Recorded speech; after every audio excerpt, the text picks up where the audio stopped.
नमस्कार दर्शकों, नव वर्ष का पहला सवाल पब्लिक का शो लेकर आपके सामने मैं हाजिर हूं। नाविका कुमार नाम है मेरा और जो लोग हमें स्टैंडर्ड डेफिनेशन, जी हां, या एसटी टेलीविजन पे ज्वाइन कर रहे हैं आज पहली बार, आपको हमारा बहुत नमस्कार। Times now Navbharat times group का चैनल है और 8 बजे रोज आपके सामने मैं देश के सामने शो वो लेकर आती हूं जिसमें आप अपने सवाल खुद पूछ सकते हैं। ट्विटर पे पूछ सकते हैं, व्हाट्सएप नंबर आपके स्क्रीन पर आएगा उस पे पूछ सकते हैं और आप यूट्यूब पर भी अपने सवाल डाल सकते हैं। आज का शो, जी हां, जाहिर है उत्तर प्रदेश में चुनाव की सरगर्मियां चल रही हैं तो उत्तर प्रदेश से ही आज हमारा शो है सवाल पब्लिक का। उत्तर प्रदेश के चुनाव में हिंदू वोटों पर लड़ाई आज और तीखी हो गई है। उत्तर प्रदेश के मुख्यमंत्री योगी आदित्यनाथ ने आज कांग्रेस सांसद राहुल गांधी पर एक तीखा हमला बोल दिया और उन्हें एक्सीडेंटल हिंदू करार दे दिया। उत्तर प्रदेश के मुख्यमंत्री योगी आदित्यनाथ ने जो कहा उसके बाद कांग्रेस से भी करारा जवाब आया और उन्होंने कहा है कि उत्तर प्रदेश के मुख्यमंत्री एक्सीडेंटल योगी हैं। घमासान जारी है। कांग्रेस ने योगी आदित्यनाथ पर हमला बोला, योगी आदित्यनाथ ने राहुल गांधी पर। इसलिए आज सवाल पब्लिक का जो हम उठाएंगे वो ये है कि क्या यूपी का चुनाव असली हिंदू बनाम चुनावी हिंदू यानी एक्सीडेंटल हिंदू की बहस है, ये सवाल पूछेंगे। लेकिन इन सवालों पर जाने से पहले आइए देखते हैं आज की 3 बड़ी खबरें। आज की सबसे बड़ी खबर है कि अब से कुछ ही देर पहले गृह मंत्री अमित शाह ने एक बड़ी बैठक ली। बड़ी बैठक में सुरक्षा जांच के आदेश दिए और उन्होंने सभी इंटेलिजेंस और सुरक्षा एजेंसियों से बैठक की। कश्मीर में हाल ही के दिनों में जो वायलेंस बढ़ी है, जो वहां पर टारगेटिंग हो रही है, इसको लेकर ये बड़ी बैठक हुई है और अमित शाह ने पूरी सुरक्षा सिचुएशन का जायजा लिया। डायरेक्टरेट ऑफ रेवेन्यू इंटेलिजेंस के अधिकारी भी इसमें शामिल थे और इस पूरी बैठक में आज सुरक्षा पर और जम्मू कश्मीर में सुरक्षा पर बहुत पैनी नजर रखी।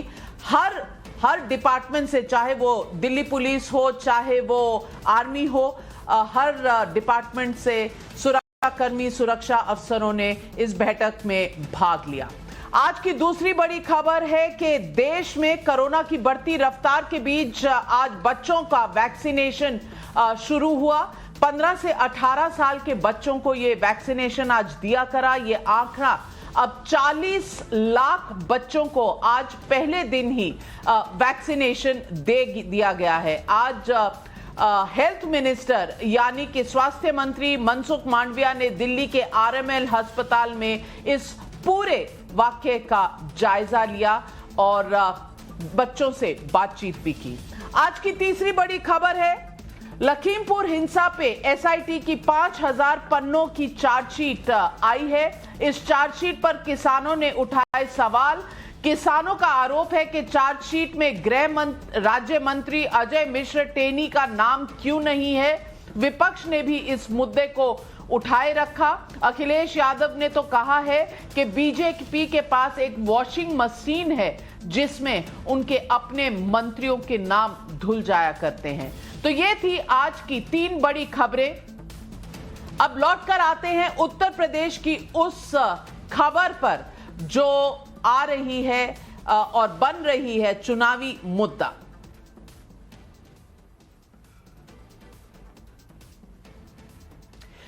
अमेठी में आज योगी आदित्यनाथ ने सरकारी मेडिकल कॉलेज के शिलान्यास और 200 बेड वाले जिला अस्पताल के उद्घाटन के मौके पर वहां मौजूद थे। स्मृति ईरानी जी के साथ ये उद्घाटन समारोह चल रहा था। योगी आदित्यनाथ ने उसके पश्चात आरोप लगाया कि अमेठी में पूर्व सांसद केरल में अमेठी वालों को कोसते हैं, लेकिन राहुल गांधी पर योगी का असली निशाना हिंदुत्व के मुद्दे पर था।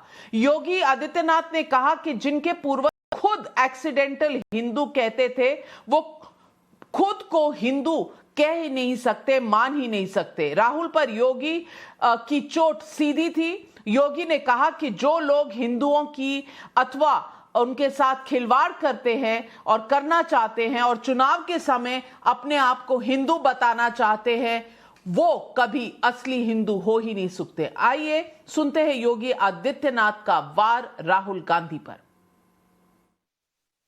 हम लोगों में कोई छुपाव भी नहीं है और कोई घबराहट भी नहीं है। जब मुख्यमंत्री नहीं थे तब भी हम लोग कहते थे, आज मुख्यमंत्री हैं तब भी कह रहे हैं और आगे भी यही कहेंगे कि गर्व से कहो हम हिंदू हैं। जिनकी खानदान और जिनके पूर्वज कहते थे कि हम तो एक्सीडेंटली हिंदू हैं, तो वे लोग अपने को हिंदू बोल भी नहीं सकते। ये उनकी मजबूरी है, ये उनकी मजबूरी है कि वह आज आपके उत्साह और उमंग के सामने, आपकी आस्था के सामने नतमस्तक हो गए हैं। अन्यथा उन लोगों ने तो बहुत पहले कह दिया था कि हम एक्सीडेंटली हिंदू हैं, यानी दुर्भाग्य से ही भारत में जन्म ले लिए हैं। और भाइयों बहनों, उस समय जब चुनाव चल रहे थे तो चुनाव के दौरान यहां के पूर्व सांसद जब एक मंदिर में गए और मंदिर में घुटने टेक करके पूजा करने के दृश्य बैठने के लिए घुटना टेक करके जैसे बैठे तो पुजारी ने कहा भी पालती मार के बैठो। उन्होंने कहा नहीं हमें जानकारी नहीं है। उन्होंने कहा भैया ये मंदिर है, ये मस्जिद नहीं है, कम से कम इतना तो सीख लो। अमेठी में आज योगी आदित्यनाथ के साथ साथ सांसद और केंद्रीय मंत्री स्मृति ईरानी जी भी मौजूद थी। दोनों नेताओं के निशाने पर सिर्फ राहुल गांधी नहीं आए, बल्कि उन्होंने समाजवादी पार्टी और बीएसपी को भी घेरा। समाजवादी पार्टी के बारे में कोई भी सभ्य व्यक्ति एक बात जरूर बोलता है, और किसी भी सभ्य व्यक्ति से आप पूछिए समाजवादी पार्टी का मतलब क्या, तो लोग बोलते हैं कि जिस गाड़ी में सपा का झंडा, समझो बैठा है कोई पेशेवर गुंडा। यानी कोई भी व्यक्ति नहीं बोलता है सपा के झंडे लगे हुए गाड़ी का मतलब अराजकता का ही मत प्रतीक होता है। जब उस खानदान के कुछ लोग उतरते हैं तो अपनी ओर से जय घोष देते हैं लड़की हूं। आज पूछना चाहती हूं उनसे जो दम भरते हैं रिश्तों का, जो दुहाई देते हैं महिला होने की, कि 50 साल एक छत्र राज रहा आपका इस जनपद में, 2.5 लाख बहनें ऐसी जिनके पास कभी डॉक्टर के पास इलाज कराने का पैसा नहीं था। अमेठी से विपक्ष पर योगी आदित्यनाथ और स्मृति ईरानी के इस जोरदार हमले की राजनीति को समझने की जरूरत है। दर्शकों, पिछले महीने राहुल ने अमेठी में एक चुनावी कार्यक्रम किया था। वो 2 साल बाद, यानी कि लोकसभा चुनाव के बाद पहली बार अमेठी गए थे, और जब वो वहां पहुंचे तो राहुल गांधी ने वहां पर ऐसा शक्ति प्रदर्शन किया था। अमेठी में राहुल ने हिंदूवादी और हिंदुत्ववादियों के बीच में फर्क बताने की कोशिश की थी। 2014 में कांग्रेस की हार के बाद राहुल गांधी की ओर से खुद को जनेऊधारी हिंदू साबित करने की कोशिश की गई है। वो पिछले कुछ चुनावों की तरह इस बार भी मंदिरों के दर्शन करते नहीं देखे जा रहे, लेकिन हाल ही में उन्होंने कई मौके पर बीजेपी को हिंदुत्ववादी यानी हिंदुत्व वाली पार्टी कहा है। राहुल के मुताबिक हिंदुत्ववादी नफरत फैलाता है और हिंदू राहुल गांधी जैसा होता है। अमेठी में बीजेपी को हासिल हुई राजनीतिक जमीन पर राहुल फिर कोई दावा कर सकें, उससे पहले आज योगी आदित्यनाथ और स्मृति ईरानी ने उन्हें राजनीतिक आईना दिखा दिया, और उसके लिए बीजेपी में सबसे मजबूत जो उनका दाव है वो शायद हिंदुत्व है।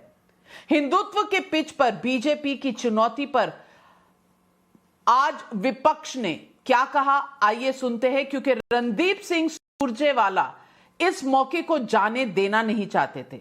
सुनिए एक्सीडेंटल हिंदू वाले योगी आदित्यनाथ के बयान पर आज कांग्रेस का जवाब क्या आया। सच्चाई ये है साथियों के आदित्यनाथ जी एक्सीडेंटल योगी हैं। मैं उन्हें राजनीतिक योगी भी नहीं कहूंगा क्योंकि वो योग का अपमान होता है। वो उस भगवे का अपमान कर रहे हैं जो भगवा हमारे साधु संत धारण करते आए हैं। तो आज सवाल पब्लिक का शो पर पब्लिक के सवाल क्या हैं? पब्लिक पूछ रही है, क्या यूपी का मुद्दा असली हिंदू बनाम चुनावी हिंदू का है? सवाल नंबर 2, एक्सीडेंटल हिंदू कहकर राहुल पर वार से क्या वोट मिलेंगे? हिंदुत्व की पिच पर राहुल गांधी फिर हिट विकेट होंगे क्या? आज सवाल पब्लिक ये भी पूछ रही है। रोजगार विकास पर चुनौती के बीच हिंदुत्व पर लड़ाई क्यों है? और एक्सीडेंटल हिंदू वर्सेस एक्सीडेंटल योगी में जनता क्यों पिस रही है? यही सवाल है आज पब्लिक के। और आइए हम अपने मेहमानों से मिलते हैं। आज हमारे साथ जुड़ रहे हैं सुधांशु त्रिवेदी जी, बीजेपी के राज्यसभा मेंबर ऑफ पार्लियामेंट है। आचार्य प्रमोद कृष्णन कांग्रेस के लीडर है। हमारे साथ जुड़ रहे हैं कपिल श्रीवास्तव जी, ये समाजवादी पार्टी के प्रवक्ता हैं। तहसीन पुनेवाला पॉलिटिकल एनालिस्ट है। हर्षवर्धन त्रिपाठी वरिष्ठ पत्रकार है। सुधांशु त्रिवेदी जी से मेरा पहला सवाल। सुधांशु जी, मैं आपसे पूछना चाहती हूं, विकास के बारे में बात करने वाले, लोगों की दशा और दिशा दोनों सुधारने वाले आज ये हिंदू की गलियों में क्यों चले गए हैं? क्यों सिर्फ एक्सीडेंटल हिंदू वर्सेस असली हिंदू की ये डिबेट चल रही है? मैं आपसे पूछना चाहती हूं, क्या गवर्नेंस के इशू कम है? क्या विकास के इशू कम पड़ गए हैं भारतीय जनता पार्टी को कि आज आपको राहुल गांधी, जिनकी कोई आप समझते हैं अस्तित्व ही नहीं है उत्तर प्रदेश में, कोई खास सीटें ही नहीं है, उनके ऊपर आप हमला बोल रहे हैं? ऐसा क्यों सुधांशु जी?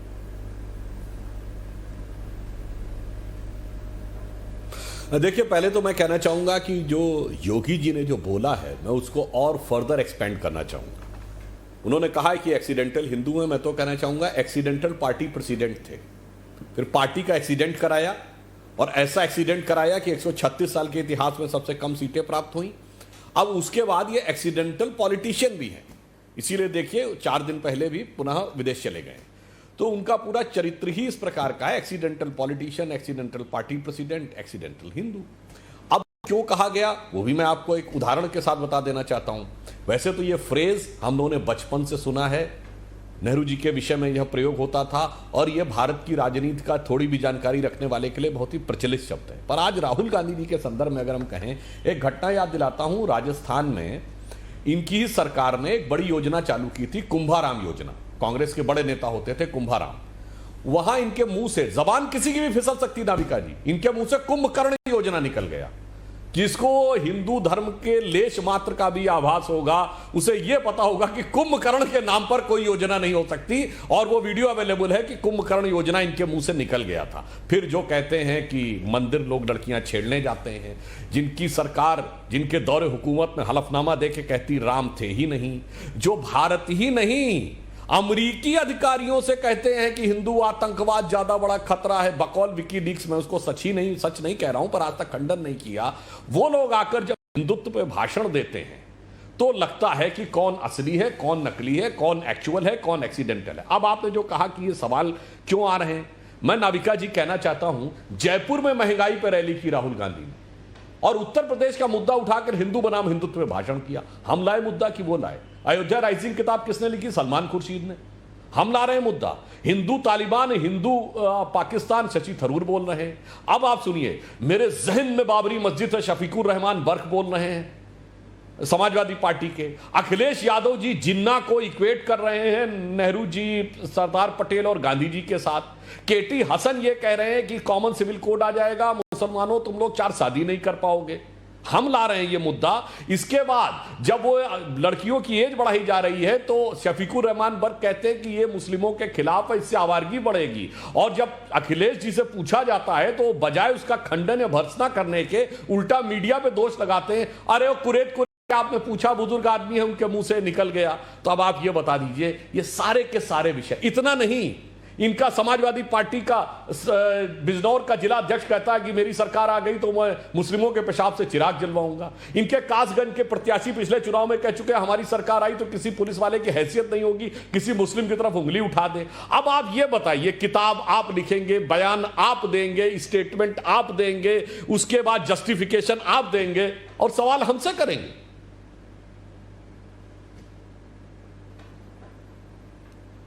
आचार्य जी, आचार्य प्रमोद कृष्णम, ये तो होना ही था। जिस दिन महंगाई की आपने रैली निकाली, और वो किसी बीजेपी वाले स्टेट में नहीं निकाली, आपने निकाली जहां कांग्रेस है, राजस्थान में। आपने अगर खिलाफ जाना है बीजेपी की सरकार के, महंगाई पर उनसे सवाल पूछने हैं तो बीजेपी की स्टेट में करते, सेंटर में करते, दिल्ली में करते। और ऊपर से महंगाई पर तो कोई खास चर्चा हुई नहीं, हिंदू और हिंदुत्व पे हुई। तो अब सुधांशु त्रिवेदी जी कह रहे हैं कि आप ही मुद्दे से भटक गए, आप ही सवाल पूछने से सरकार से भटक गए। तो इसमें योगी आदित्यनाथ की क्या गलती है? जवाब दीजिए। नाविका जी, आप बिल्कुल ठीक कह रही हैं कि महंगाई के मुद्दे पे सवाल पूछा जाए, बेरोजगारी पे सवाल पूछा जाए, कोरोना की दुर्दशा पे सवाल पूछा जाए, जीडीपी पे सवाल पूछा जाए, देश के विकास पे सवाल पूछा जाए, नेशनल इंटीग्रेशन पर सवाल पूछा जाए, रोज कश्मीर में हमारे जवानों की शहादत क्यों हो रही है, इस पे सवाल पूछा जाए, चीन हमारे साथ ऐसा व्यवहार क्यों कर रहा, इस पे सवाल पूछा जाए, महात्मा गांधी को हरामी कहा जा रहा, इस पे सवाल पूछा जाए। लेकिन सवाल का जवाब नहीं देते, ये जवाब नहीं देते। महंगाई पे सवाल पूछो, कहते हैं देश विरोधी, बेरोजगारी की बात करो, देश विरोधी। पर आपने सवाल पूछा कहाँ? आपने तो हिंदू और हिंदुत्व पर डिबेट की थी। करते हैं राजस्थान में प्रमोद कृष्णम जी, राहुल गांधी तो खुद मुद्दे से भटक गए थे। हाँ, मैं आ रहा हूं। मुद्दे से नहीं भटके, क्योंकि किसी सवाल का जवाब ना तो ये संसद में देते हैं, ना ये विधानसभा में देते हैं। और सुधांशु त्रिवेदी जी को अगर थोड़ा सा साइड कर दिया जाए तो इनके सारे प्रवक्ता टेलीविजन डिबेट में भी सवालों का जवाब नहीं देते। अगर सवाल कोई भी पूछो तो उसका जवाब नहीं देते, तो जिसका जवाब देते हैं उसी पर बात हो रही है। अब बात हिंदुत्व पर कर ली जाए। मैं कहता हूं, क्षमा का नाम हिंदुत्व है, दया का नाम हिंदुत्व है, त्याग तपस्या का नाम हिंदुत्व है, बलिदान का नाम हिंदुत्व है, प्रेम का नाम हिंदुत्व है, अहिंसा का नाम हिंदुत्व है, सत्य का नाम हिंदुत्व है, सनातन का नाम हिंदुत्व है। इसीलिए अहिंसा परमो धर्मा कहा गया है, सेवा परमो धर्मा कहा गया है। हम सेवा को हिंदुत्व मानते हैं, किसी को गाली देने को हिंदुत्व नहीं मानते। महात्मा गांधी को गाली देना हिंदुत्व नहीं हो सकता है। क्या आपके मुंह में दही जम गई सुधांशु जी? पूरी बीजेपी के प्रवक्ताओं के, पूरे बीजेपी के सरकार के मिनिस्टरों के, पूरी बीजेपी के मुख्यमंत्रियों के क्यों नहीं पूछा कि महात्मा गांधी, जिसका चश्मा आप स्वच्छ भारत पर लगा रहे हैं, उस महात्मा गांधी को गाली दी गई? और उस महात्मा गांधी को नहीं, उस महात्मा गांधी की मां को गाली दी गई। हम गॉडसे के विरोधी हैं, लेकिन हमने गॉडसे को हरामी नहीं कहा। हम गॉडसे की मां का अपमान नहीं कर सकते, क्योंकि हम यत्र नारेस्तु पूजन्ते रमन्ते तत्र देवता, हम इस संस्कृति के लोग हैं। गांधी को गाली दी जाएगी और आप चुप रहेंगे? गांधी को गाली दे रहे हैं लोग, आप खामोश हैं। आप ये सिद्ध करना चाहते हैं उत्तर प्रदेश के चीफ मिनिस्टर ये सिद्ध करना चाहते हैं? माफ कीजिएगा मुझे, मैं बीच में इसीलिए आ रही हूँ, 10 सेकंड सिर्फ। मैं बीच में इसीलिए आ रही हूं क्योंकि आपने कहा हिंदुत्व क्षमा है, हिंदुत्व सनातन है। पर राहुल गांधी तो ये मानते नहीं है। वो कहते हैं हिंदू अलग होता है, हिंदुत्व अलग होता है। तो क्या कांग्रेस पार्टी कंफ्यूज्ड है? राहुल गांधी कंफ्यूज्ड है? हिंदुत्व तो वो मानते ही नहीं। वो तो कहते हैं हिंदुत्व तो आप जिसको मानते हैं वो तो सिर्फ बीजेपी का है, आपका तो है ही नहीं।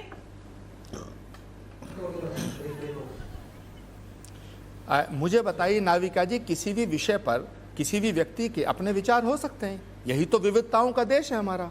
तो राहुल गांधी भी कांग्रेस के पूर्व अध्यक्ष हैं और कांग्रेस के वर्तमान सांसद हैं, तो उनकी राय अगर ये है तो मेरी राय यह है, मैं क्षमा को हिंदुत्व मानता हूं, दया को हिंदुत्व मानता हूं, प्यार को हिंदुत्व मानता हूं, त्याग तपस्या बलिदान को हिंदुत्व मानता हूं, लेकिन क्या उत्तर प्रदेश के मुख्यमंत्री योगी आदित्यनाथ जी को यह कहना शोभा देता है कि राहुल गांधी एक्सीडेंटल हिंदू हैं? राहुल गांधी हिंदू नहीं है। ये काहे के हिंदू हैं? क्या डॉक्टर शफीकुर रहमान बर्क और एसटी हसन का जो उदाहरण सुधांशु त्रिवेदी जी आप दे रहे हैं, क्या योगी आदित्यनाथ जी और एसटी हसन और डॉक्टर शफीकुर रहमान वर्ग की तुलना की जा सकती है? वो उत्तर प्रदेश के मुख्यमंत्री हैं, गोरक्ष पीठाधीश्वर हैं, उन्हें ये बात शोभा नहीं देती, क्योंकि हम ये मानते हैं, हमारा धर्म ये मानता है कि व्यक्ति का जन्म परमात्मा की इच्छा से होता है। व्यक्ति जिस परिवार में जन्म लेता है, व्यक्ति जिस स्कूल में जन्म लेता है, जिस जाति में, जिस धर्म में, वो परमात्मा की इच्छा से लेता है। जनता कैसे समझेगी मुझे पता नहीं। आचार्य प्रमोद कृष्णम पॉलिटिकल एडवाइजर हैं प्रियंका गांधी वाड्रा जी के, और राहुल गांधी कहते हैं कि हिंदुत्व में वो बिलीव नहीं करते। हिंदुत्व तो वो है जो बीजेपी करती है, ये कहते हैं हिंदुत्व वो है जो इन्होंने अभी परिभाषा दी है। सुधांशु त्रिवेदी जी, राहुल गांधी और प्रियंका गांधी वाड्रा भी एक पेज पर नहीं है, तो बाकी वोटर कैसे एक पेज पर आएंगे? देखिए, मैं यही कहना चाह रहा हूं कि आचार्य प्रमोद कृष्णम इकलौते हिंदू धर्माचार्य हैं जो कांग्रेस की तरफ है। मैं चाहूंगा आचार्य जी, थोड़ा बहुत राहुल गांधी जी को भी आप सलाह दे दीजिए, कम से कम वो थोड़ा हिंदू धर्म शास्त्रों परंपरा का थोड़ा बहुत ज्ञान कर लें, अर्जित कर लें, तो समझ में आ जाएगा। आपने बिल्कुल सही कहा, क्षमा चाहिए, आत्मसंयम चाहिए। हिंदू धर्म वो है, भारत दुनिया का इकलौता देश है बड़े देशों में जहां तक क्रांति नहीं हुई, क्योंकि यहां संक्रांति होती है, अंदर उतरते हैं, दूसरों की जय से पहले खुद को जय करें। व्यक्तिगत आचरण में क्षमा होना चाहिए, व्यक्तिगत आचरण में उदारता होनी चाहिए, पर यदि राष्ट्र के ऊपर संकट आए तो याद रखना चाहिए, मन में है धैर्य मां, तन में प्रचंड शौर्य, बन चंद्रगुप्त मौर्य प्रलय मचाएंगे, और महाराणा और शिवा की संतति कहाते हम, शीश कट जाए भले झुकने ना पाएंगे। इसलिए मैं ये कहना चाहता हूं कि हम लोगों का यह भी विचार है कि राष्ट्र के लिए, आपने कहा बिल्कुल, हिंदू धर्म क्षमा सहायता, तो एक हिंदू देवी देवता बता दिए जिसके पास एक अस्त्र ना हो। जरूरत पड़े तो पाप और दुष्टता का संहार करने के लिए भगवान राम के हाथ में धनुष है, भगवान कृष्ण के हाथ में सुदर्शन चक्र है, हनुमान जी के हाथ में गदा है, शंकर जी के हाथ में त्रिशूल है, दुर्गा जी के हाथ में तलवार है। इसीलिए यह पंक्ति कह के समाप्त करता हूं। अटल जी ने कहा था, हिंदू तन मन हिंदू जीवन, रग रग हिंदू मेरा परिचय। उसकी एक पहली लाइन थी, वह भी एक है, मैं शंकर का वा क्रोधानल कर सकता जगती छार छार, मैं डमरू की प्रलयंकर ध्वनि नचता जिसमें भीषण संहार, रणचंडी की अतृप्त प्यास, मैं दुर्गा का उन्मत्त हास, मैं यम की प्रलयंकर पुकार, जलते मरघट का धुआंधार, फिर अंतरतम की ज्वाला से, फिर अंतरतम की ज्वाला से जगती में आग लगा दूं मैं, जब धधक उठे विप्लव लेकर जलथल अंबर जड़ चेतन तो कैसा विस्मय, हिंदू तन मन हिंदू जीवन, रग रग हिंदू मेरा परिचय। अरे 2000 साल की गुलामी में हम ऐसे नहीं बचे रहे कि एक गाल आगे कहे जब दूसरा गाल आगे कर दीजिए, इस ढंग से बचे रहे। और वो कभी कोई गुरु गोविंद सिंह बन के खड़ा हुआ, कभी कोई महाराजा रणजीत सिंह बन के खड़ा हुआ, कभी कोई राजा सूरजमल बन के खड़ा हुआ, कभी चंद्रगुप्त मौर्य बन के खड़ा हुआ, कभी शकारी विक्रमादित्य बन के खड़ा हुआ, कभी छत्रपति शिवाजी महाराज बन के खड़ा हुआ, कभी कृष्णदेव राय बन के खड़ा हुआ, तब हम बचे हैं। इसलिए उसका वास्तविक अर्थ समझिए और अपनी पार्टी को समझाइए। आचार्य जी, मैं आप कुछ कहना चाह रहे हैं, मैं आपके पास आ रही हूं। पहले बाकी जो हमारे मेहमान हैं उनसे भी एक एक कमेंट ले लूं, फिर आपके पास आती हूं। मैं कपिल श्रीवास्तव जी से पूछना चाहती हूं। कपिल श्रीवास्तव जी, कभी अखिलेश यादव जी लेते हैं कि भाई योगी जी जो है वो सिर्फ पूजा करते हैं, सिर्फ अपने कभी अगर चले जाएंगे मठ में, और प्रधानमंत्री जी अगर चले जाएंगे केदारनाथ में, इस तरह की बातें होती हैं। मुद्दे की बातें आज यूपी के चुनाव में कर कौन रहा है, मुद्दा क्या है? और आज अखिलेश यादव ने कह दिया कि हर उस बात से तकलीफ है। आज योगी जी ने कहा अखिलेश जी को, आज और उस हर बात से तकलीफ है जो योगी जी करते हैं। अगर रेड हो रही है उत्तर प्रदेश में, जो रेड हो रही है अगर आपसे संबंधित नहीं है तो दर्द क्यों हो रहा है? तो क्या हम मुद्दों से उतर रहे हैं? क्या नौकरी का मुद्दा नहीं है, महंगाई का मुद्दा नहीं है? क्या हम रेड बनाम हिंदू यही मुद्दे लेकर उत्तर प्रदेश के चुनाव करेंगे?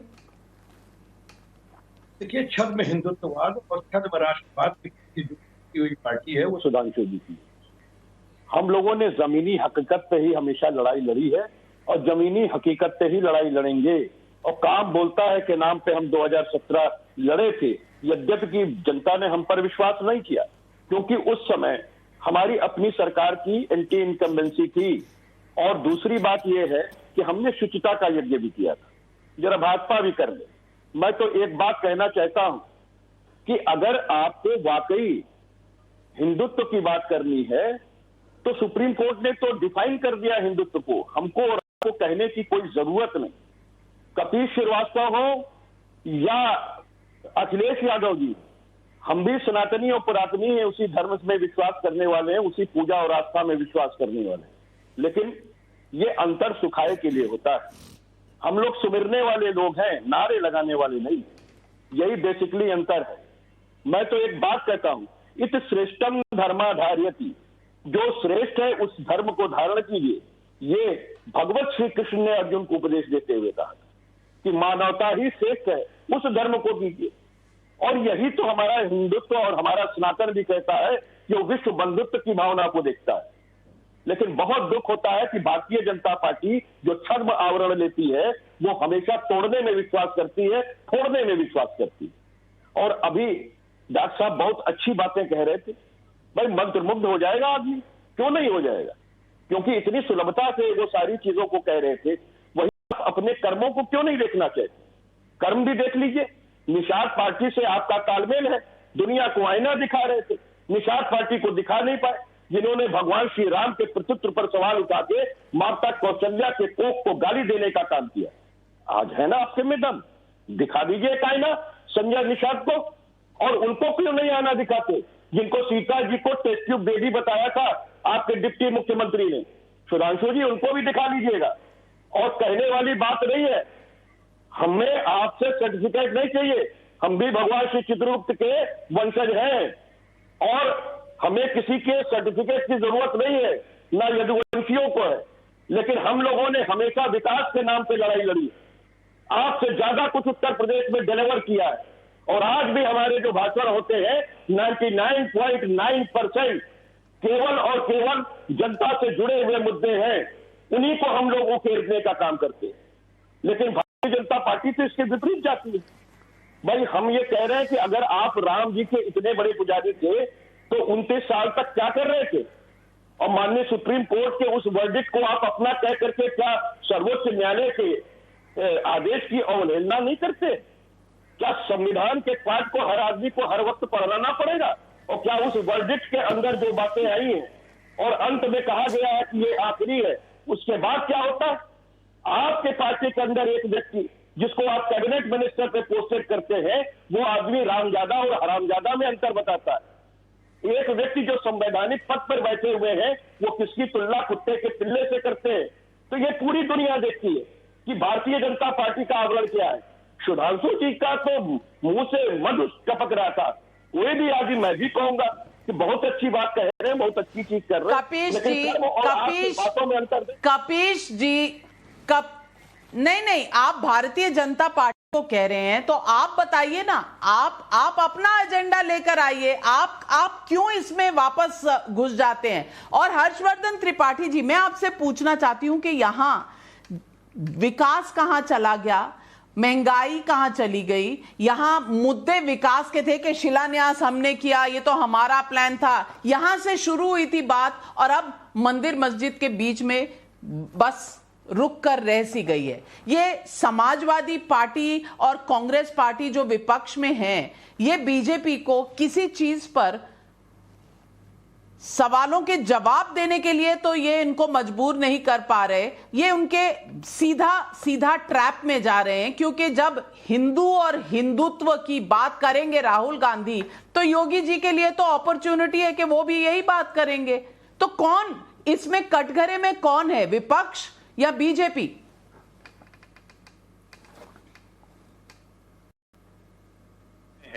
या अखिलेश यादव को सुनते हैं, और हम जब मुख्यमंत्री योगी आदित्यनाथ को सुनते हैं, तो निश्चित तौर पर अगर हम ये कहेंगे कि हिंदू बनाम हिंदुत्व की बहस इसमें किसी बात सुनी जानी चाहिए, बिना किसी संदेह के एक मठाधीश है, गोरखनाथ मठ के मठाधीश, और उन्होंने उस चीज को व्यवहार में रखा है। ऐसा नहीं कि हिंदू का, पहली बात तो मैं ये मानता नहीं कि और हिंदुत्व में जरा सा भी अंतर है।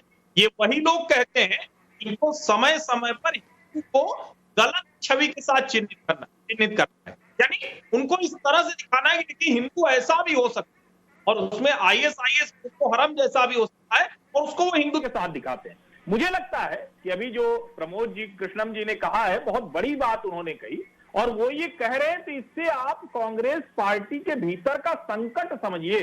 वहां का संकट ये है कि चूंकि आचार्य प्रमोद जी सामान्य प्रवक्ताओं जैसे नहीं है, उनका अपना एक काम है, अपना एक आधार है, एक धर्मगुरु के नाते पहचान है, राजनीतिक तौर पर भी सक्रिय, तो वो कुछ भी कह देते हैं और वो आईना भी दिखा दे रहे हैं राहुल गांधी को। लेकिन कांग्रेस के दूसरे प्रवक्ताओं में तो साहस नहीं है, वो तो बेचारे हिंदू और हिंदुत्व की इस बहस के लिए कुतर्क खोजते हैं और उससे एक कदम आगे जाते हैं अखिलेश यादव, जब कहते हैं कि राम मंदिर अगर हमारी सरकार होती तो हम जल्दी बनवा देते। तो फिर बताइए कि क्या योगी आदित्यनाथ और भारतीय जनता पार्टी के लिए आसान नहीं होगा? निश्चित तौर पर 4.5 साल काम की बात होती है, लेकिन जब चुनाव होते हैं तो उस वक्त मंच से नारे, उस वक्त मंच से तीखी बात, उस वक्त मंच से लगने वाली बात, सीधे जो लग जाए वो बात होती है। और आज योगी आदित्यनाथ ने अमेठी से वही सब किया है जो लोगों को याद दिला रहा है कि आखिर राम भक्तों पर गोली कौन चलाया, कौन है जो हिंदू होने को कहता है कि नहीं 2007 के बाद राहुल गांधी ने कहा था कि बाबरी मस्जिद अगर कोई गांधी परिवार का होता तो बाबरी मस्जिद नहीं गिरती। तो लोगों को ये सब याद आएगा और मुझे लगता है कि इसका पूरा लाभ लेना ये भारतीय जनता पार्टी जानती है, वही वो कर रही। मैं पूछना चाहती हूं तहसीन पूनावाला आपसे, एक्सीडेंटल योगी, अगर रणदीप सिंह सुरजेवाला का यह बयान है तो आप तो पूरे के पूरे उसी भाषा में बात करने लग गए जिसमें योगी आदित्यनाथ चाहते हैं कि आप बात करें। अगर आप कहते हैं कि बीजेपी के पास कोई मुद्दा ही नहीं है, कम्युनल पार्टी है, हम सेक्युलर हैं, तो आप वो बातें ना करें। लेकिन मुद्दा यह है कि जब आप जाते हैं अमेठी, जब आप जाते हैं राजस्थान, आप क्या बात करते हैं? महंगाई की तो बात करते नहीं हैं, आप बात करते हैं कि हम हिंदू हैं, बीजेपी वाले जो फॉलो करते हैं वो हिंदुत्व होता है। अब इस तरह की जब बात करेंगे तो मुद्दे से भटक कौन रहा है? और आपने अभी आचार्य जी को सुना, आचार्य जी ने जो कहा उसमें बहुत क्लियर है, बहुत साफ है और सबको समझ आ गया कि आचार्य जी हिंदू हैं, असली हिंदू हैं और वो हिंदुत्व का मतलब समझते हैं। लेकिन राहुल गांधी जी तो हिंदुत्व का मतलब शायद समझते भी नहीं हैं और हिंदुत्व में क्या रिश्ता है ये भी नहीं समझते। कभी सबरीमाला में जब हिंदुओं की बात होती है तो कहते हैं नहीं सबको जाना चाहिए, फिर उनको समझाया जाता है कि भाई वहां सबरीमाला में सिर्फ आदमी जाते हैं, औरतें नहीं जाते हैं, आप इस तरह इक्वालिटी की बात मत करिए, तो वो मुकर जाते हैं। उसके बाद जो कहते हैं कि राम सेतु हो ही नहीं सकता क्योंकि राम तो काल्पनिक थे। अब कंफ्यूजन तो कांग्रेस में है, राहुल गांधी में है, और जिस तरह डॉक्टर सुधांशु त्रिवेदी ने कहा कंफ्यूज तो आपकी पार्टी इसलिए है क्योंकि शायद दिशा दिखाने वाला कोई नहीं है। दिशा दिखाने वाला जब चुनाव आते हैं बाहर चले जाते हैं देश से। दर्शकों को, सभी को, पैनलिस्ट को नववर्ष की ढेर सारी शुभकामनाएं देना चाहता हूँ। और आपने सही बात किया संस्कृति की, तो क्या आपने सही बात किया संस्कृति की, तो क्या ये संस्कृति है कि एक राजा ये कहे कि जब 500 किसान शहीद हो गए तो वो पलट कर ये कहे कि क्या ये मेरे लिए शहीद हुए? ये शब्द थे प्रधानमंत्री नरेंद्र मोदी जी के, सत्यपाल मलिक के शब्द मेरे ने, ये सत्यपाल मलिक गवर्नर कह रहे हैं और अब तक प्रधानमंत्री जी ने इस शब्दों का खंडन नहीं किया, ना ही गृह मंत्री अमित शाह जी ने, कि ये क्या किसान मेरे लिए शहीद हुए? कि क्या ये इनकी संस्कृति है? कि क्या संस्कृति इनकी ये है कि जब अजय मिश्रा टेनी जो इस देश के गृह मंत्री है टाइम्स नाउ के कैमरा पर ये कहते हैं कि अगर मेरे बेटे का नाम चार्जशीट में आएगा मैं रिजाइन करूंगा, और उसका नाम जब चार्जशीट में आता है उसके बाद वो रिजाइन नहीं करते, उल्टा जो कैमरामैन है, जो जी न्यूज और अन्य चैनलों के जर्नलिस्ट है, उनको धमकी देते? क्या ये संस्कृति है? दरअसल ये बात हिंदू मुसलमान की क्यों करना चाहते? दरअसल बात सुधांशु जी ताज की क्यों करना चाहते जब मैं आज की बात करना चाहता हूं? वो क्यों हिंदू मुसलमान की बात करना चाहते जब मैं इंसान की बात करना चाहता हूं? वो क्यों जिन्ना की बात करना चाहते जब मैं गन्ने की बात करना चाहता हूं? इसलिए क्योंकि नीति आयोग की रिपोर्ट ये बताती है कि सभी पैरामीटर्स में, सभी राज्यों में Uttar Pradesh bottom of the index है, उत्तर प्रदेश सबसे नीचे है, सबसे नीचे स्थान पर है हेल्थ के मामले में, रोजगार के मामले में। तो इनके पास कुछ है नहीं बात करने के लिए, इसलिए ये सिर्फ और सिर्फ झूठ बोलते, जहर फैलाते। और झूठ कैसे बोलते हैं, इससे अपनी बात में समाप्त करूंगा। अगर हेल्थ की बात थी, अगर हेल्थ की बात थी तहसीन पूनावाला जी, अगर हेल्थ की बात थी तो आज स्मृति ईरानी जी ने जो कहा अमेठी में, वहां अस्पताल क्यों नहीं था, वहां औरतों के लिए चिकित्सा के लिए अस्पताल क्यों नहीं था? अगर आपको विकास की बात करनी है, स्वास्थ्य की बात करनी है, तो वहां अस्पताल क्यों नहीं था? इसका जवाब दीजिए ना। अस्पताल का जो आज आधारशिला डाली है तो स्मृति ईरानी और योगी आदित्यनाथ जी ने डाली। जवाब दे देता हूं। बहुत अच्छा सवाल पूछा, मैं जवाब दे देता हूं। प्लीज मेरे समाप्त होने दीजिए। आपने मेरी वो बात काट दी जो एक्सीडेंटल हिंदू वाली बात थी, इसलिए मैं फैक्ट चेक करा देता हूं। और प्लीज आप पीछे टीम को बोले मुझे फैक्ट चेक करे। मैं एक्सीडेंटल हिंदू है ऐसे कभी नेहरू जी ने नहीं कहा, ये भारतीय जनता पार्टी का झूठ है। ये शब्द एनबी खरे के थे जो हिंदू महासभा का था। मैं आपसे दरख्वास्त करता हूं आप मेरा फैक्ट चेक करवाए, लेकिन आपका जो प्रश्न था उसका मैं उत्तर देते अपनी बात समाप्त करता हूं। नरेंद्र मोदी जी झूठ बोले कि उनके पहले 2017 के पहले, ये fact check Times of India ने किया है, केवल वहां पर 12 मेडिकल कॉलेज थी और अब 57 है। जबकि पार्लियामेंट्री रिपोर्ट ये बताती है कि आदित्यनाथ जी की सरकार के पहले वहां पे 47 मेडिकल कॉलेजेस थे। आज भी कुछ बनाने उद्घाटन कर रहे हैं, जो पहले थे उसके बारे में प्रधानमंत्री जी झूठ बोलते हैं और उसका fact check Times of India कर रहा है। इसका भी आप फैक्ट चेक करा दीजिए। तो जिस राज्य तहसीन पूनावाला, माफ कीजिएगा, आपने रोजगार और स्वास्थ्य दोनों की बात करी। नीति आयोग के रिपोर्ट में मैं आपको लाई डिटेक्टर के घेरे में डाल रही हूं, क्योंकि स्वास्थ्य के मामले में यूपी का नंबर अच्छा नहीं है, लेकिन रोजगार के मामले में हम चेक कर रहे हैं और आपके पास वापस आएंगे। लेकिन आचार्य प्रमोद कृष्णम जी, आचार्य प्रमोद कृष्णम जी, पब्लिक के कई सवाल आ रहे हैं और मैं आपसे पूछना चाहती हूं।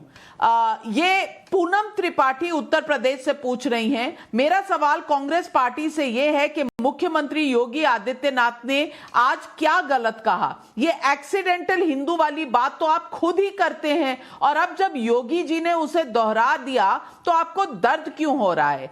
एक और सवाल आ रहा है। सवाल यह है कि केनिशा सरीन है उत्तर प्रदेश लखनऊ से। इनका सवाल यह है कि राहुल गांधी जी को और कांग्रेस को क्या एक छोटी सी भी चीज हिंदू और हिंदुइज्म के बारे में पता है? क्योंकि जिस कदर वो बात करते हैं इसका एहसास नहीं होता।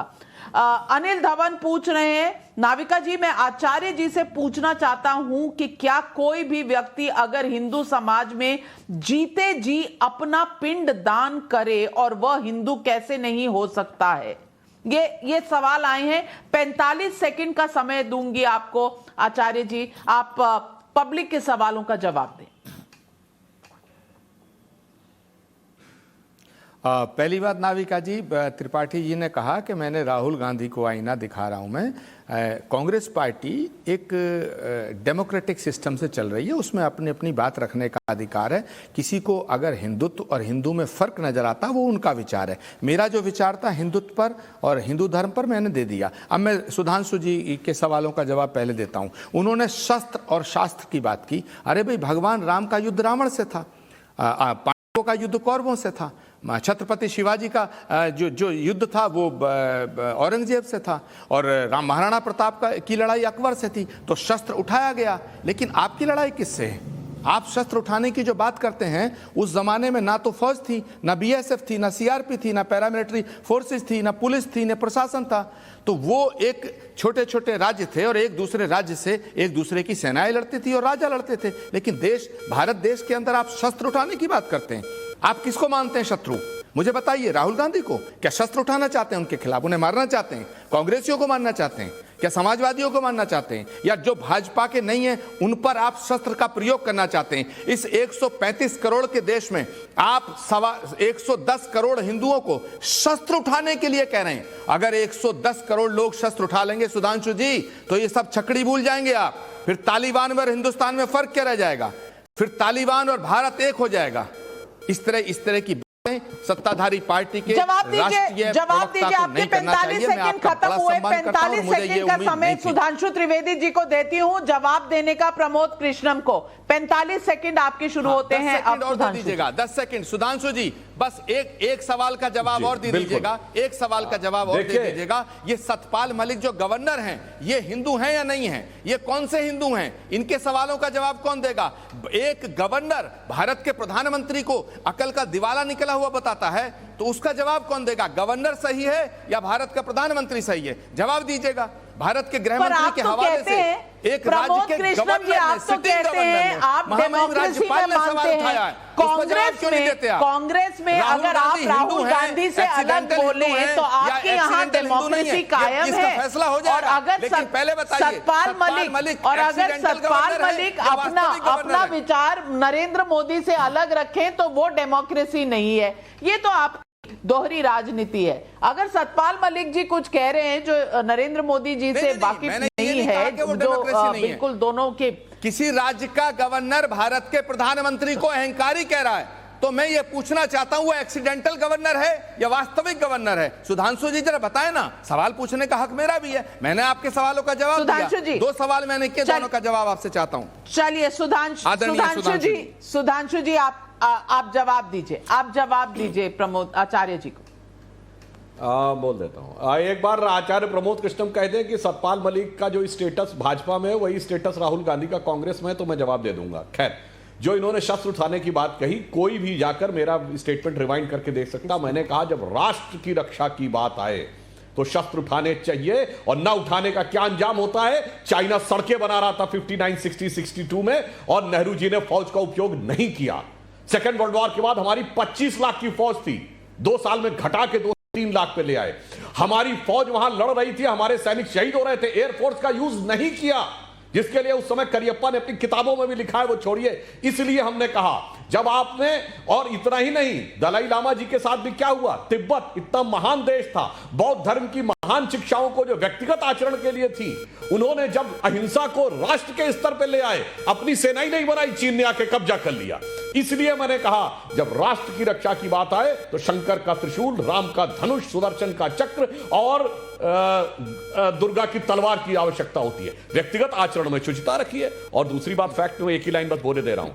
ऐसा है, महात्मा गांधी ने लिखा है, किताब का नाम है India from Curzon to Nehru and thereafter, जिसमें दुर्गादास गांधी को कोट करते हुए कहते हैं कि आपने पटेल की रिकमेंडेशन सारी कांग्रेस कमेटियों ने की, नेहरू को क्यों प्रधानमंत्री बनाया? वो कहते हैं, गांधी ने हंसते हुए कहा, he is the only English man in our party. अब बताइए, इंग्लिश मैन एक्चुअल हिंदू होगा? अब जवाब दे, मैंने किताब भी कोट कर दी है और उसमें महात्मा गांधी को कोट किया उन्होंने। अगर आपत्ति हो तो उन पे मुकदमा कर दीजिएगा जाके। मैं इस वक्त वापस फैक्ट पर आती हूँ। मैं आ रही हूँ आचार्य जी, आ रही हूँ, क्योंकि लाइट डिटेक्टर के। Navika ji, only 10 second please give me 10 second. Please give me 10 second. Sudhanshu ji आपने कहा जब राष्ट्र पे संकट हो, धर्म पे संकट हो तो शस्त्र उठाना चाहिए। मुझे बताइए, क्या राष्ट्र संकट में है या धर्म संकट में है? आप किसे शस्त्र उठाने की बात कर रहे हैं? आप मुझे बताइएगा। क्या राष्ट्र संकट में है तो 7 साल से आप क्या कर रहे हैं? और धर्म संकट में, जब हमारे ऊपर उरी का अटैक हुआ, राष्ट्र संकट में था, शस्त्र उठा के दिखाया, सर्जिकल स्ट्राइक की। पुलवामा का अटैक हुआ, जब लगा राष्ट्र पे संकट आ रहा है, एयर स्ट्राइक करके दिखाया। और मैं ईमानदारी से कहता हूं, आपके जमाने में भी इंदिरा जी ने अटैक करके दिखाया था ना, उस जमाने में। बोलिए, जिस समय हमारी सेना में जनरल सैम मानेकशॉ और जनरल जगजीत सिंह अरोड़ा उन्होंने किया था, तब तो हमारे नेता ने भी आपकी तारीफ की थी। तो अहिंसा नहीं दिखाया था इंदिरा जी ने कि अगर एक हिस्सा कब्जा किए ले रहा पाकिस्तान तो दूसरा भी दे दो। क्षमा किया था, शस्त्र उठाने की बात, अहिंसा किया था, क्या किया था? 26/11 के बाद, 26/11 के बाद जब राष्ट्र मुश्किल में था, 26/11 के बाद तो आचार्य प्रमोद कृष्णम जी, तब क्या हुआ था? इंडियन एयरफोर्स के चीफ पूछ रहे थे, डॉक्टर मनमोहन सिंह जब प्रधानमंत्री थे, उनसे बार बार पूछ रहे थे कि सुरक्षा राष्ट्र की बहुत मुश्किल में है, हमें आज्ञा दीजिए, हम पाकिस्तान से इसका जवाब लेंगे।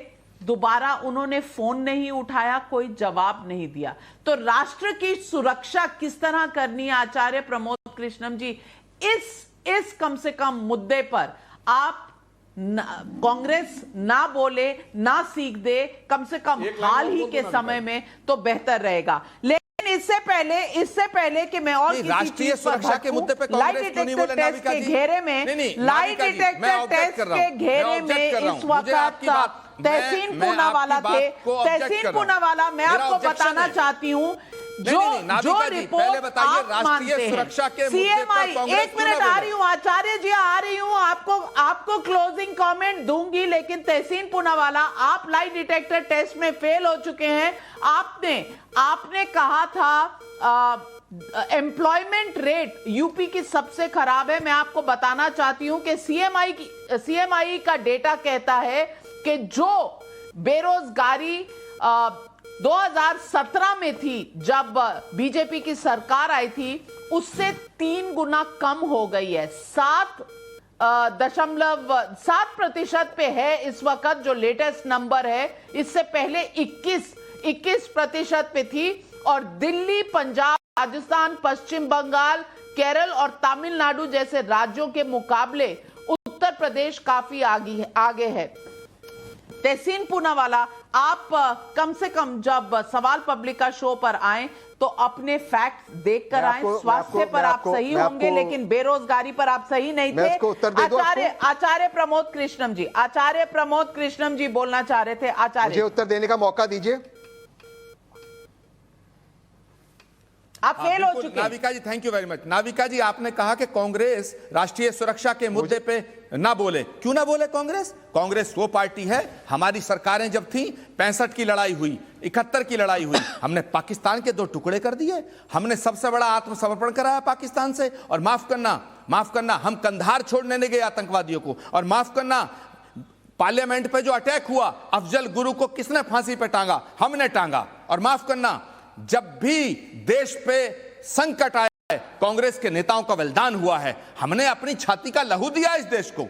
इंदिरा गांधी की शहादत हुई, ललित माकन की शहादत हुई, बेअंत सिंह की शहादत हुई, हितेश्वर सैकिया की शहादत हुई, राजीव गांधी की शहादत हुई। 2008 में बीजेपी हमसे 2008 में क्या हो गया था आचार्य जी? देश को इसका भी ब्यौरा दीजिए। 26/11 के बाद 2008 में क्या हुआ था? मनमोहन सिंह जब प्रधानमंत्री थे तब क्या हुआ था, यह भी बताइए। डॉक्टर सुधांशु त्रिवेदी जवाब दे रहे हैं आपको। सुधांशु जी। हाँ जी, देखिए, एक तो मैं बात बता दूं, जो इन्होंने शहादत की बात कही, इंदिरा जी की शहादत हुई, उसके बाद जिन लोगों ने शब्द प्रयोग किया इंदिरा जी को ठोक देंगे, उनके साथ जाके खड़े हो गए। बेअंत सिंह जी की शहादत हुई, बेअंत सिंह जी के बेटे रणवीर सिंह बट्टू ने जिन लोगों को के बारे में अपशब्द बोले, ये उनके साथ जाके खड़े हो गए। दूसरी बात बोलता हूं, अरे 26/11 में क्या हुआ था? अंदर वाले भी बोल चुके, बाहर वाले भी बोल चुके। अंदर वाले तो आपके मनीष तिवारी बोले हैं, उन पे तो कार्रवाई करवा दीजिएगा आचार्य जी, तहसीन पूरा कहता हूं।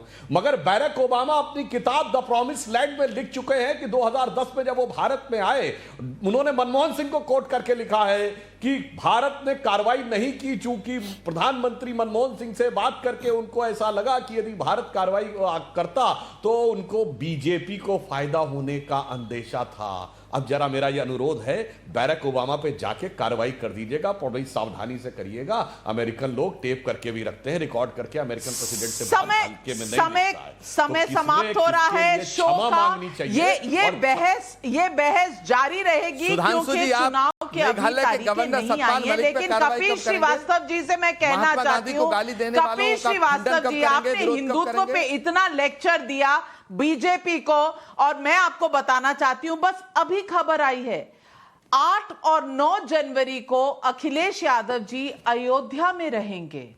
अयोध्या में राम मंदिर, जब चुनाव आता है राम की शरण सबको नजर आती है, और फिर कहते हैं कि हम हिंदू हैं, दूसरे यानी कि भाजपा वाले वो हिंदुत्ववादी हैं। तो कौन है हिंदू, कौन है हिंदुत्ववादी? कौन कर रहा है विकास की बातें और कौन उठा रहा है जनता के मुद्दे? ये सारी चीजें आपके सामने हैं, और ये जो पब्लिक है ये सब जान रही है, सब समझ रही है, क्योंकि ये वोट का दौर है। और टाइम्स नाउ नव भारत का वोट मीटर ये सब कुछ रिकॉर्ड कर रहा है। हम हर हफ्ते आपके लिए लाएंगे सवाल पब्लिक का के साथ साथ टाइम्स नाउ नव भारत का वोट मीटर भी, क्योंकि जब लोग धर्म पे आ जाते हैं और धर्म चक्र चलना शुरू हो जाता है तो पता चल जाता है कि मुद्दे शायद कहीं कम पड़ रहे हैं और इस वक्त सबको जरूरत है वोटों की। और वोटों के लिए क्या ध्रुवीकरण एक इकलौता फॉर्मूला है? यही हम यहां पर पता करेंगे। लाइट डिटेक्टर टेस्ट और सवाल पब्लिक का के बीच में जनता को मिलेंगे उनके जवाब। आज के शो में बस इतना ही, इजाजत लेती हूं। कल फिर मिलूंगी इसी शो पर जिसका नाम है सवाल पब्लिक का, कल रात 8 बजे।